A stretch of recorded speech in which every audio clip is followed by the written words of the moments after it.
बांग्लादेश में हिंदू धार्मिक संगठन इस्कॉन के प्रमुख नेताओं में से एक चिन्मय कृष्णदास जी की गिरफ्तारी ने धार्मिक अल्पसंख्यकों के बीच गहरा आक्रोश और असुरक्षा की भावना पैदा कर दी है। चिन्मय कृष्णदास प्रभु को 25 नवंबर 2024 को ढाका के हजरत शाह जलाल अंतरराष्ट्रीय हवाई अड्डे से गिरफ्तार किया गया। उन पर देशद्रोह और सांप्रदायिक सौहार्द बिगाड़ने का आरोप लगाया गया है। उनकी गिरफ्तारी के बाद से कई जिलों में विरोध प्रदर्शन तेज हो गए। चिन्मय कृष्णदास जी को ढाका से चटगांव जाने के दौरान डिटेक्टिव ब्रांच ने हिरासत में ले लिया। गिरफ्तारी का मुख्य आधार 25 अक्टूबर को चटगांव के लाल दिघी मैदान में आयोजित एक रैली में है, जिसमें उन्होंने भाषण दिया था। इस रैली में कुछ प्रदर्शनकारियों ने आमी सनातनी लिखे भगवा ध्वज को चटगांव के न्यू मार्केट चौक स्थित आजादी स्तंभ पर फहराया। इसे राष्ट्रीय ध्वज का अपमान मानते हुए बीएनपी नेता फिरोज खान ने उनके खिलाफ राजद्रोह का मामला दर्ज कराया। चिन्मय प्रभु की गिरफ्तारी के तुरंत बाद ढाका के सहबग में विरोध प्रदर्शन शुरू हो गया।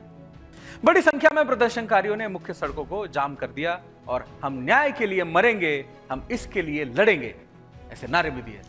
इस दौरान ढाका यूनिवर्सिटी के जगन्नाथ हॉल में प्रदर्शन कर रहे हिंदुओं पर कुछ अज्ञात लोगों ने लाठी डंडों से हमला भी कर दिया। यह हमला शाहबाग पुलिस स्टेशन से मात्र 30 मीटर की दूरी पर हुआ। इस घटना में 20 से अधिक प्रदर्शनकारी घायल हुए। वहीं दिनाजपुर और चटगांव में भी सड़कों पर विरोध प्रदर्शन देखने को मिला। प्रदर्शनकारियों का मुख्य उद्देश्य चिन्मय कृष्णदास जी की तुरंत रिहाई की मांग करना था। बांग्लादेश में मची अराजकता अब अंतर्राष्ट्रीय मुद्दा बन चुका है। भारत में हिंदुओं पर हो रहे अत्याचार को लेकर भी बेहद गुस्सा है। राम जन्मभूमि के मुख्य पुजारी आचार्य सत्येंद्र दास ने भी इस पर अपनी प्रतिक्रिया दी है। और मैं समझता हूं जिस तरह से पाकिस्तान किया हिंदुओं के साथ, और वही रवैया बांग्लादेश भी अपना रहा है, और ये बहुत गलत है। जो लोग थोड़ा सा हिंदू में जागृति आती है और उसका नेतृत्व करते हैं, उनके ऊपर इस तरह से उनकी गिरफ्तारी कर रहे हैं, ये गलत है।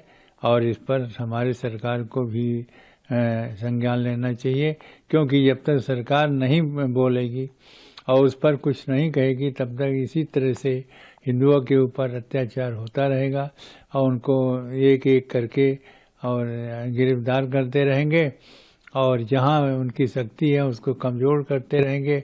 इसी प्रकार से धीरे धीरे उनके देश में जितने भी हिंदू हैं उनके ऊपर यह अत्याचार होता रहेगा। मैं मांग करता हूं सरकार से कि इस पर हस्तक्षेप हमारी सरकार करे। जब तक सरकार नहीं करेगी तब तक उसी तरह से बांग्लादेश में हिंदुओं के साथ अन्याय होता रहेगा। वीएचपी के इंटरनेशनल महामंत्री ने भी बांग्लादेश के हिंदुओं पर हो रहे अत्याचार पर नाराजगी व्यक्त की है और पूरी दुनिया को आगे आने की अपील की है। आप भी सुनिए। इस्कॉन ने या अन्य हिंदू समाज के संगठनों ने अभी तक अपने उत्पीड़न के विरुद्ध में जितनी भी कार्रवाइयाँ की है, समस्त लोकतांत्रिक तरीके से उन्होंने प्रदर्शन किया है। किसी भी प्रकार की हिंसा का उन्होंने प्रतिहिंसा के रूप में अभी तक कोई उत्तर नहीं दिया है। तो इस प्रकार के पूर्ण शांति प्रिय और लोकतांत्रिक रूप से अपनी बात रखने के वाले समाज के अगर किसी नेतृत्व को, जो एक वर्ग का भी नेतृत्व करते हैं, इस प्रकार से अलोकतांत्रिक तरीके से गिरफ्तार करना, उनको बंद करना, उनकी आवाज़ को दबाने की कुचेष्टा करना अलोकतांत्रिक है, अमानवीय है और हिंदू समाज के मानवाधिकारों का हनन भी है।